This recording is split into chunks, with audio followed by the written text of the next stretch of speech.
হাতের কাছে যদি এরকম ফ্রেশ মিষ্টি আর সিজনাল স্ট্রবেরি পাই, তাহলে আর কোনো কিছু তৈরি করার লোভটা একদমই সামলাতে পারি না। আর স্ট্রবেরিগুলো যেমন সুন্দর দেখতে তেমন সুন্দর মিষ্টি। আর এই দিয়ে যদি কোনো রেসিপি তৈরি করা হয়, সেই রেসিপি ভালো না হয়ে কিন্তু একেবারেই থাকে না। আর তেমনি সুগন্ধ ছিল স্ট্রবেরিগুলোর। খুব ভালো করে স্ট্রবেরিগুলোকে আগে একটু ধুয়ে বেছে পরিষ্কার করে নিতে হবে। ওই জন্য জলের মধ্যে 1 চামচ একটু নুন দিয়ে স্ট্রবেরিগুলোকে ভিজিয়ে রেখেছিলাম মোটামুটি মিনিট 10 জন্য।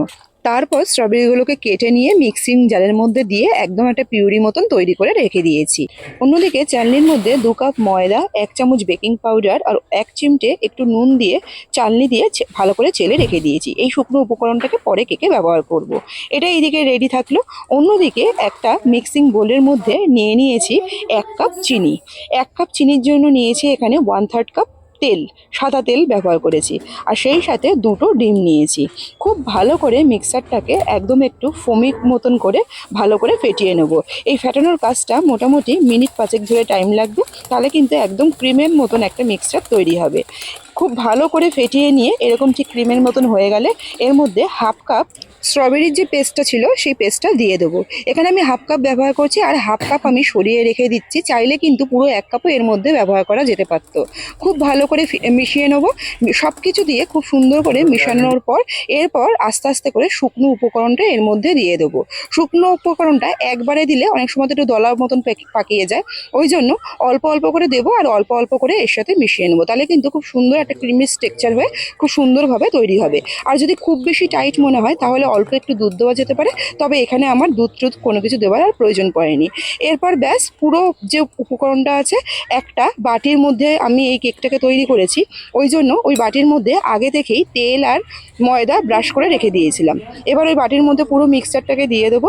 দিয়ে খুব ভালো করে একটু ট্যাপ করে নেবো, যাতে এর ভেতরে যদি কোনো বাতাস থাকে সেটা যাতে বেরিয়ে যায়।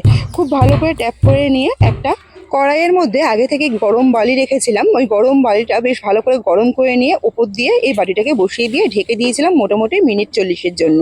আর ফ্লেমটা কিন্তু একদম লো টু মিডিয়াম রাখতে হবে। অন্যদিকে প্যানের মধ্যে যে বাদবাকি পিউরিটিকো ছিল সেইটা দিয়ে আর অল্প একটু চিনি দিয়ে নেড়ে একটু জেলির মতন তৈরি করে নেব। খুব সুন্দর একটা জেলির মতন তৈরি হয়ে গেলে এটাকে নামিয়ে নেব। এখানে এই জেলিটা তৈরি হয়ে গেছে, স্ট্রবেরির যে জেলিটা, এটা আমি কেকের মধ্যে পরে ব্যবহার করব। আর তা করতে করতে মোটামুটি মিনিট 40 মধ্যেই কিন্তু এই কেকটা একদম রেডি হয়ে যাবে। এইবার ব্যাস কেকটাকে পুরো ডিমোল্ড করে নেব।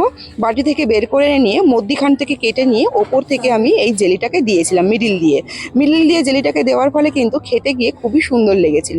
আবার চাইলে এই জেলিটা কিন্তু ওপর থেকেও দিয়ে দেওয়া যায়। খুব ভালো করে সব দিকে স্প্রেড করে ওপর থেকে অর্ধেকটা অংশ যে কেকের রয়েছে ওপরে দিয়ে স্লাইস করে কেটে নিয়ে কেক পরিবেশন করলেই কিন্তু এই স্ট্রবেরির দুর্দান্ত কেকটা রেডি হয়ে যাবে। একটা কথা বলতে পারি, এই ঘরে বানানো স্ট্রবেরির কেকটা বাচ্চা থেকে বড় প্রত্যেকেই কিন্তু ভীষণ আনন্দের সাথে খাবে। চাইলে কেক তৈরির সময়তে একটু স্ট্রবেরি যদি এসেন্স থাকে সেটাও দিয়ে দেওয়া যেতে পারে, তবে আমার কাছে ছিল না, আমি এরকমই তৈরি করেছি। কেকটা খেতে কিন্তু হয়েছিল একেবারেই নরম আর সফট। আজকের রেসিপি আর ভিডিও যদি ভালো লেগে থাকে অবশ্যই লাইক কমেন্ট শেয়ার করে একটু পাশে থাকবেন।